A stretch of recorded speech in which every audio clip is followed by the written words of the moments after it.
Mga kapuso, 30 anyos nga security guard pilason matapos gintiro sang kasubong nga gwardya sa Iloilo City proper. Suspect na aresto. Ini ang gintutukan ni Kim Salinas. Naglapta nga dugo sa igadsang dalan sa tupad sang isa ka motorsiklo.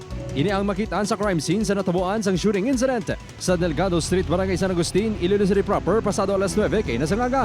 Sa investigasyon sa kapulisan, nagdulog ang biktima sakay sa motorsiklo sa atubang sang isa ka motorcycle shop nga ginaobrahan sang sospek. Nagpalapit ang sospek sa biktima. Gintiklod sa biktima ang sospek. Nagbalos naman sumbag ang sospek, tubdob nagsumbaganay ang duwa. Mation-tion, nagbunot sang pusil ang sospek, kag gintiro ang biktima. Sunod sa traffic enforcer sa lugar, una ini nakapati isang lupok. Nakita niya nga nagpukutay ang duwa, kag nabatian ay kaduwa nga lupok. Dito na natumba ang biktima. Agaway gis lang ang duwa, tapos may lupok pa nga duwa.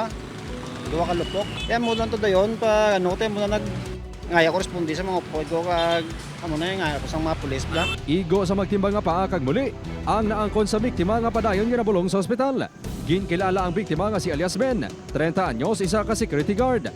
Si alias Reggie naman ang suspect, 21 anyos, taga Capiz, kag isa man ka security guard. Hindi sila kabahin sang isa ka security agency. Santo sa investigasyon sa kapulisan, may hindi pag-intindihan ay ang duwa ka gwardya sang nagligad niya si Mana. Wala pa naton gid na makuan mo to, simple lang na kadlaw-kadlaw lang na bisang biktima siyang ginakadlawan. Basta nga nagsitahanay sila. Gilayo na aresto sa kapulisan ang suspect. Gin-surrender sini ang 9mm pistol nga gingamit.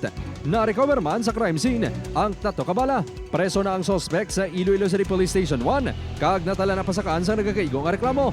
Nagpamaliba din maghatag sang pahayag sa news team. Upod kay Romel Porquia, Kim Salinas. 1 Western Visayas.